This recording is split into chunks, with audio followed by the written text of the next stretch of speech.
Okay, today I was topping off my Acecare 2.17 liter tank and had a O-ring fail here where the shutoff valve connects. I had noticed I'd lost a little bit of air.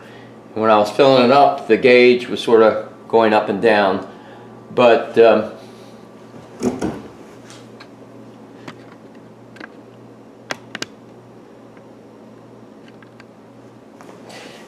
here are the washers they gave me with this shutoff valve, and of course here's the gauge we talked about. As you can see here, as you open it up, the gauge spins with it.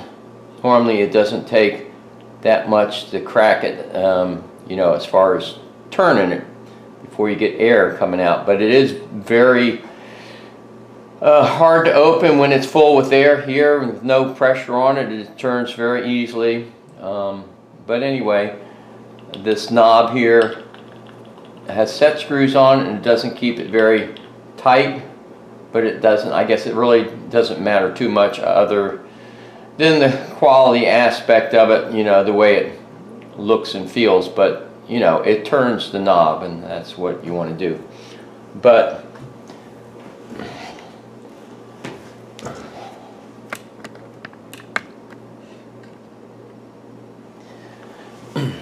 the issue I had actually two of these black O-rings, and when you try to fit them in there, they just really are a little bit oversized, and that's where I think I ran into my trouble, was when I did install it and tighten down this shutoff valve.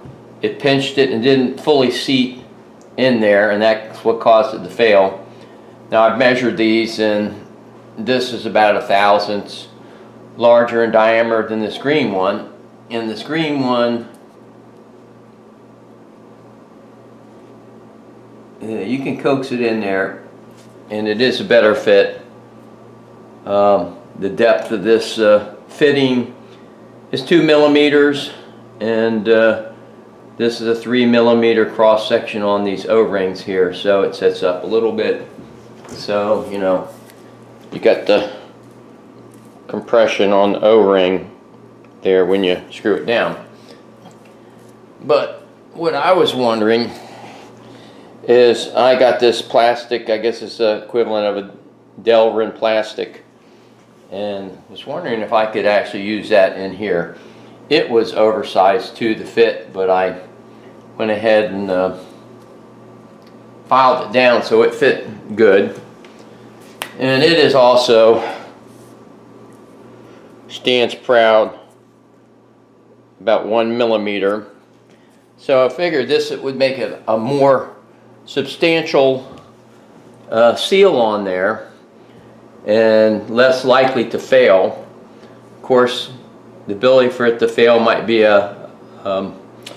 I guess a good safety aspect of when you use these rubber O-rings, but I know these Delrin plastics are used in some of the coupler fittings and stuff, so my main question was you know, whether or not that would be a good idea to use this Delrin instead of these rubber O-rings. I'm going to go ahead and order some more O-rings from the O-ring store.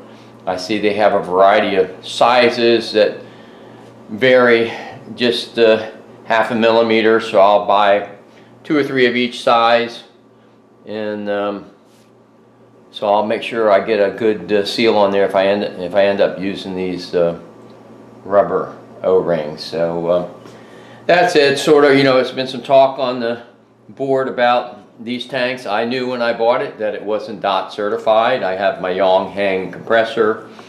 When I initially filled it up, I filled it up off my steel 120 tank, and that got it up to over 3,000 psi, which is a good starting point to then use the Yonghang. This valve here I'm not impressed with. I don't like. It's very hard to break to get it going. Once you do open it up, the air just comes in real quick and it's hard to control it.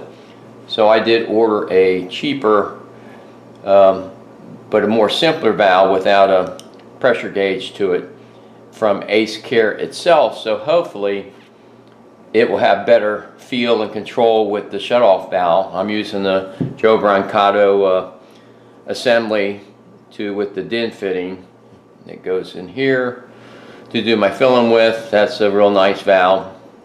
So I just wish I could find a better valve to go with these metric threads for the neck of these carbon fiber tanks. So that's sort of what I was dealing with today with the failure of that O-ring, and trying to decide what to do as far as getting an appropriate size that would fit in there, or just using this plastic fitting instead. All right, that's it.